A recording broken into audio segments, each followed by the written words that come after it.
Actually, I didn't want to finish high school because Utah's a nice place to ski. I thought I'd do that for a living instead of anything that would require schooling, so I did that quite a bit. The problem was my plans were interrupted. I broke my leg and couldn't ski, and went back to high school, and they didn't really know who I was, and they wanted me to stay longer, so I dropped out of high school.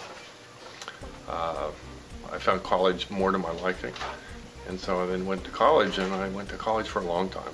Did a lot of different things. Studied medicine, studied engineering, studied healthcare policy, went to law school, so I went back a lot of times. Well, of course, our children have moved around the country, and I think the days are gone when a family stays in one place. We thought about where we wanted to live. We could live by one of our children. They live in different cities, but their jobs changed. They may well move, so we thought we'd live where we wanted to live. And Washington is where we felt comfortable. There's a lot to do, there's a lot of opportunity, and of all the things to do, there's so many that we haven't done yet. We had a huge house, which we'd remodeled. We loved the house. We had lots of things. We had toys, we'd accumulated things. So we had to think about how much space do we need.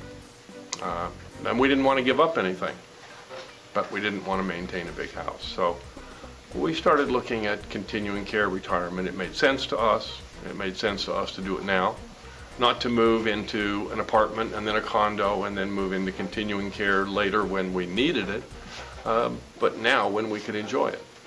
So we decided to make one move, and the tough one was, what do we want to give up? What do we have to give up? And as it turns out, we didn't have to give up anything. That was the big surprise for us.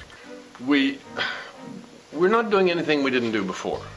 It's just that now we've got more time to do it, and we've got more organization behind us to do those things. So we'd started a number of years ago together singing in a church choir, and we liked singing, and we fit it into our schedule. But now we sing in a church choir, and we sing in a choir here, and we're able to talk with people about it, and we see others, and we may even join a third because we've got time to do it. We always have traveled, but it's always been a little bit of a tight schedule. You've got to get here, be back, and now we can travel. We just went to Paris, and we said, well, gee, if we're going to go to Paris, why don't we stay for a while? So we stayed for 3 weeks. We walked out the door, locked the door, didn't worry about anything, came home, opened the door. It was spotlessly clean. It was there for us. The bed was changed and made. The windows were washed, and it was just like coming to a new place all over again. So we couldn't do that before. We'll travel around and see our children. We can do it with no planning. We just had 2 of our children and 3 of our grandchildren visited us over the 4th of July. They came here. We had places for them to stay in a guest cottage. They had the whole campus to play with. They were down at the lake. They were looking at the boats. They were running. And we planned all these activities to take them elsewhere. It was as much fun for them to visit here as it is for us to live here.